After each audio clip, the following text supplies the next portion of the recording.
तो मैं भी रीट की तैयारी कर रही हूँ, 2025 में पेपर क्रैक करूंगी और इसी के साथ मेरे इंपॉर्टेंट क्वेश्चन मैं आपके सबके साथ शेयर कर रही हूँ। ये रहे पुराने ओल्ड पेपर के क्वेश्चन। वर्तमान समय में मनोविज्ञान क्या है? व्यवहार का विज्ञान, मस्तिष्क का विज्ञान, चेतना का विज्ञान, आत्मा का विज्ञान। और इसका सही जवाब होगा व्यवहार का विज्ञान। और ये सुपरफास्ट रिवीजन है। कमेंट सेक्शन में लिखना ना भूले कि आपको कैसा लग रहा है वीडियो। तुम मुझ में कोई भी बालक दो और मैं उसे जो चाहूँ बना दूंगा। इसका सही आंसर क्या होगा? विलियम मैकडोनल्ड, कोहलर, वाटसन और पावलोव। और इसका सही आंसर है वाटसन।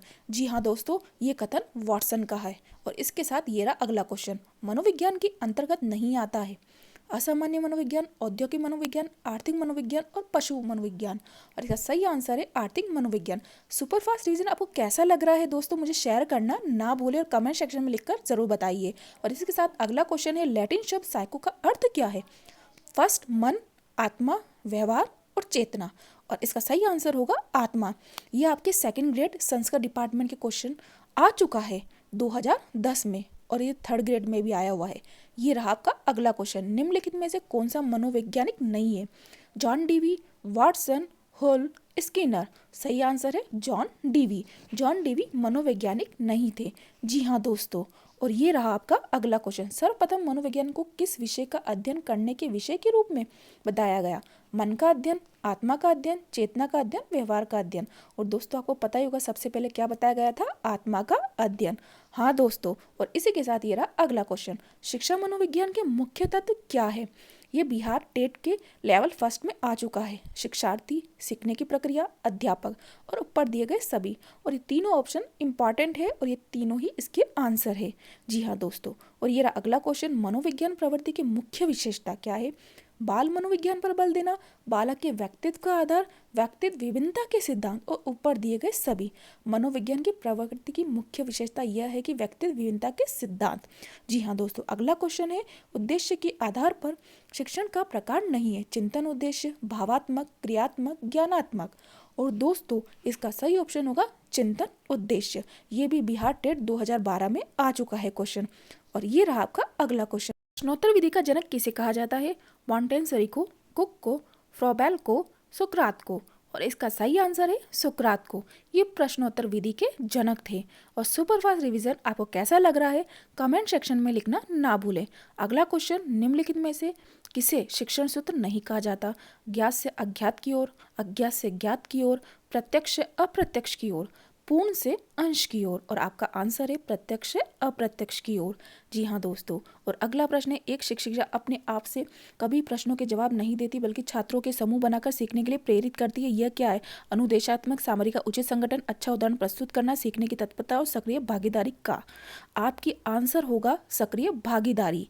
दोस्तों अगला प्रश्न है, निम्नलिखित में से कौन सा विचार के अनुसार शिक्षा व्यक्ति की भीतरी शक्तियों को सुधारने की प्रक्रिया होती है? फ्रॉबेल, पेस्टोलॉजी, थॉर्नडाइक और प्लेटो। सबसे सही आंसर है पेस्टोलॉजी। जी हाँ दोस्तों, ये इन्होंने कहा था।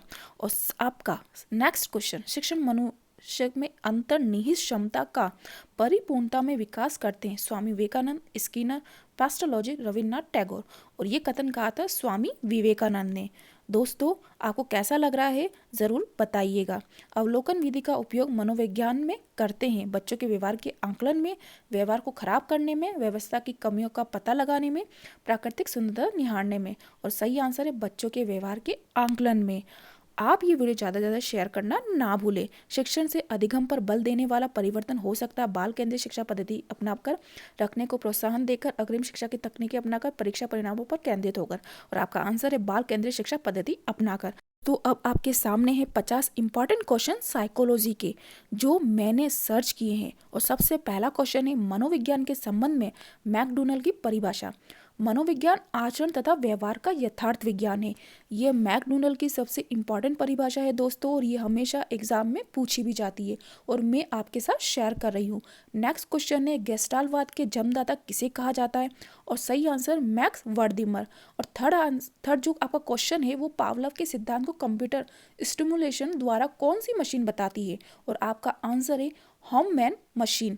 जी हाँ दोस्तों, ये दूसरा और तीसरा क्वेश्चन बहुत ज़्यादा इंपॉर्टेंट है। ये मैंने सर्च करके निकाला और आप सबके साथ में शेयर कर रही हूँ ताकि आपका भी मनोविज्ञान जो सब्जेक्ट है वो बहुत ज़्यादा स्ट्रांग बन सके।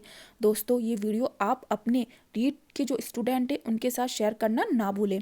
आपका चौथा क्वेश्चन है, शिक्षा मनोविज्ञान शैक्षिक विकास का क्रमिक अध्ययन है। यह कथन किस मनोवैज्ञानिक का है? और आपके आंसर है जे.एम. स्टीफन।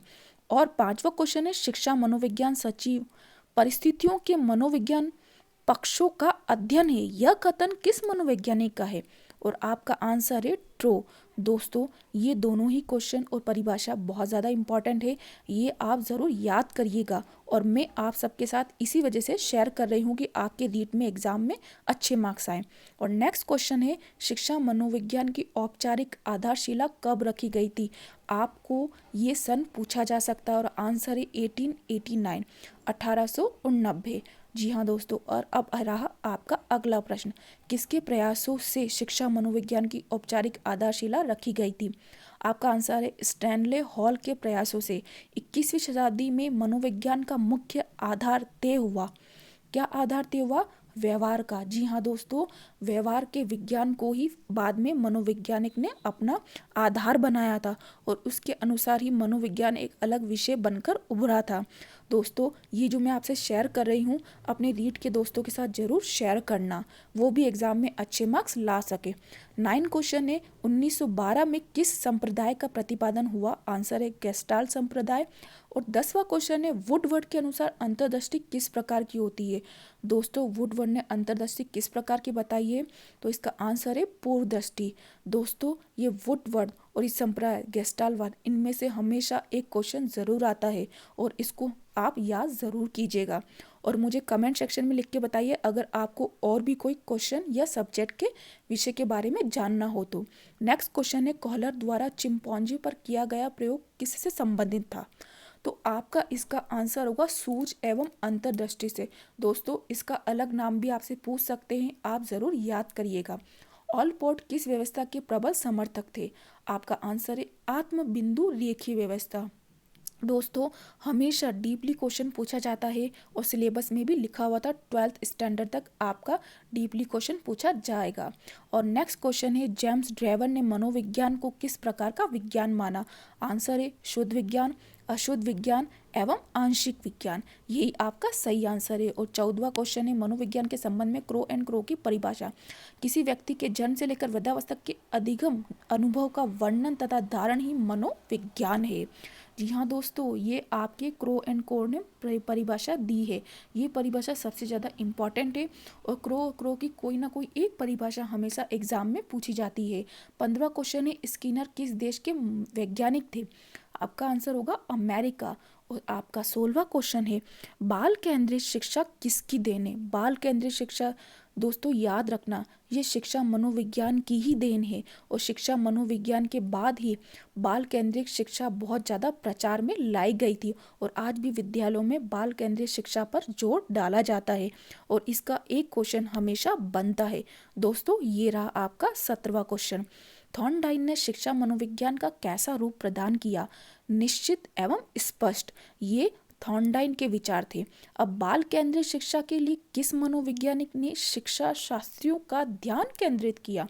और आपका आंसर है रूसो का। जी हाँ दोस्तों, रूसो एक बहुत बड़े वैज्ञानिक थे और बाल केंद्रित शिक्षा के लिए उन्होंने सभी शिक्षा शास्त्रियों का ध्यान केंद्रित किया था। दोस्तों, रूसो के बारे में और थॉर्नडाइन के बारे में हमेशा कोई ना कोई प्रश्न आता ही है और मैं आपके साथ इंपॉर्टेंट क्वेश्चन शेयर कर रही हूँ। मनोभौतिकी विधि में किसके माध्यम से संबंधों का अध्ययन किया जाता है? ये मनोभौतिकी विधि के बारे में पूछा गया है। दोस्तों, इसका आंसर होगा उद्दीपन अनुक्रिया। अब दोस्तों, नेक्स्ट क्वेश्चन, आत्मनिरीक्षण विधि द्वारा किन की क्रियाओं का अध्ययन किया जाता है? तो आपका आंसर होगा स्वयं की। और 21 क्वेश्चन है, शिक्षा की संकुचित अर्थ में शिक्षा प्रदान की जाती है। संकुचित अर्थ पूछा हुआ है दोस्तों, तो आपका आंसर होगा निश्चित स्थान पर। दोस्तों, हमेशा मैं इंपॉर्टेंट क्वेश्चन शेयर करती हूँ। आज रीड के अकॉर्डिंग मैंने वीडियो बनाया है। ये वीडियो आपको कैसा लग रहा है? और भी किसी सब्जेक्ट में इंपॉर्टेंट क्वेश्चन चाहिए तो मुझे कमेंट सेक्शन में लिखना ना भूले, मैं आपके लिए वीडियो लेकर ज़रूर आऊँगी। आपका नेक्स्ट क्वेश्चन, बालक को की रुचि शारीरिक मानसिक योग्यता तथा विभिन्नताओं का ध्यान किस प्रकार के शिक्षण में रखा जाता है?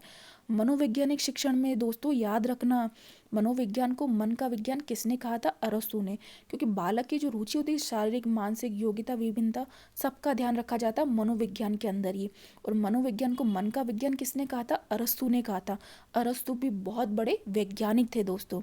और ये रहा आज का अगला क्वेश्चन। दोस्तों सबसे पहले मनोवैज्ञानिक प्रयोगशाला किस देश में स्थापित हुई थी?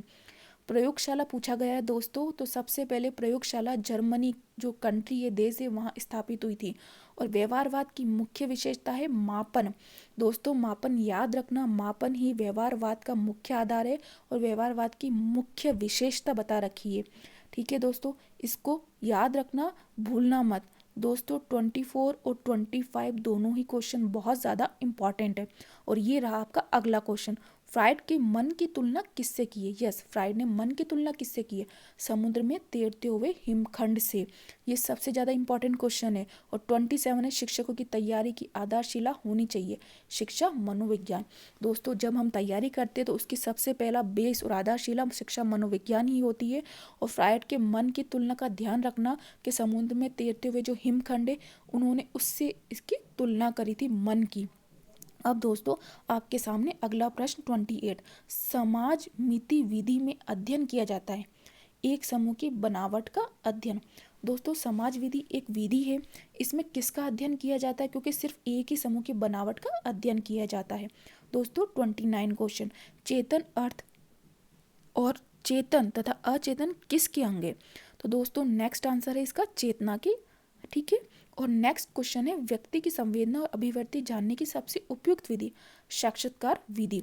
दोस्तों चेतन अर्थ चेतन तथा अचेतन किसके अंग है? तो आप याद रखना चेतना के, ये चेतना के ही तीनों अंग है।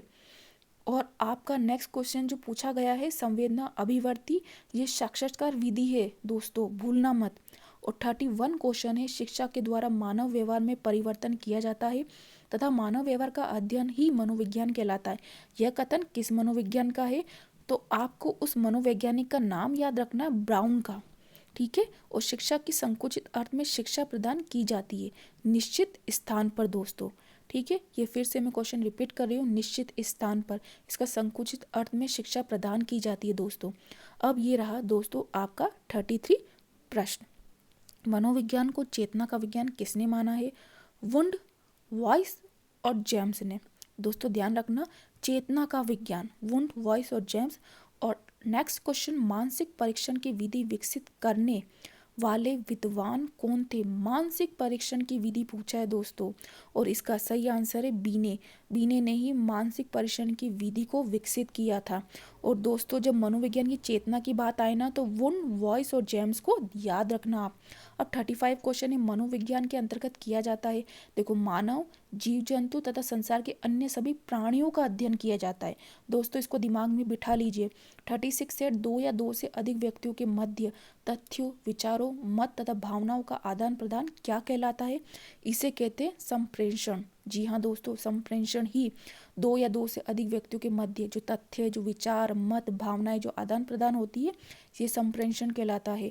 और मनोविज्ञान के अंतर्गत से मानव, जीव जंतु और संसार के अन्य सभी प्राणियों का अध्ययन किया जाता है।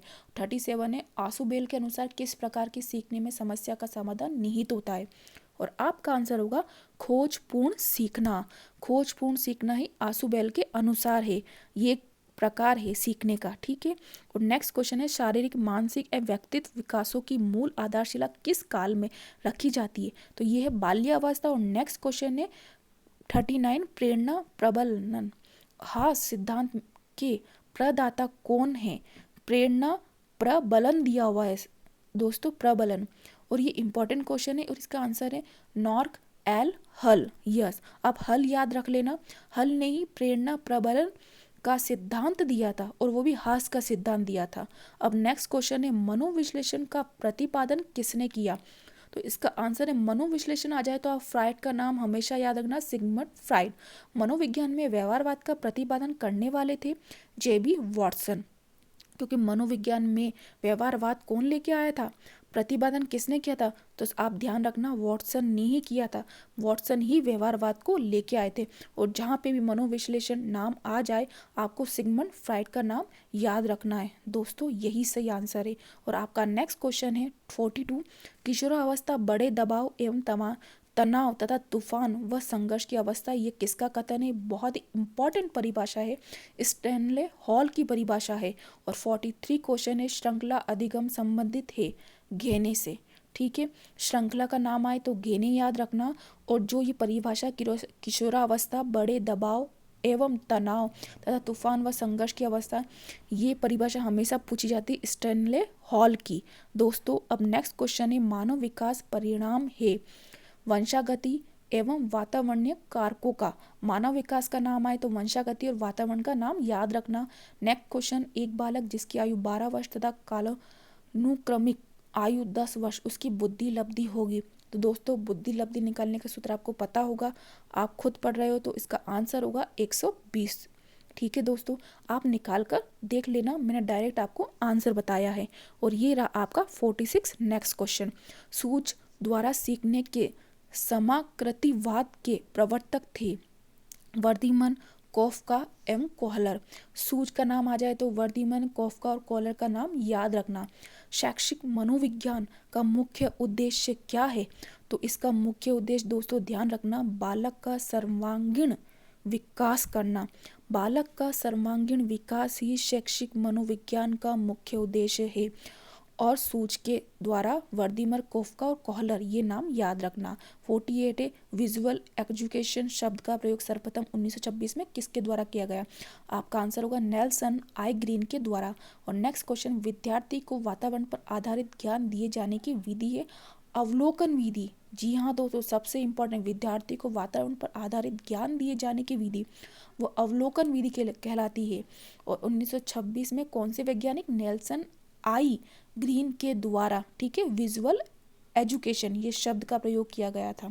और लास्ट क्वेश्चन, एक प्रणाली एकीकृत रूप में निम्नलिखित इकाइयों का वह समूह जो नियमित रूप से स्वतंत्र रूप से कार्य करता है, उपरोक्त परिभाषा किसके द्वारा दी गई है? वेस्टर। दोस्तों ये 50 क्वेश्चन बहुत ज़्यादा इंपॉर्टेंट है जो मैं आपके साथ लेके आई हूँ। आपको अगर अच्छा लग रहा है तो प्लीज़ इस वीडियो को शेयर कीजिए, लाइक कीजिए और इस चैनल को सब्सक्राइब करना ना भूलें। और दोस्तों आपको कोई भी परेशानी हो तो मुझे कमेंट सेक्शन में लिख के ज़रूर बताइए, मैं आपकी हर परेशानी दूर करूँगी। बाय।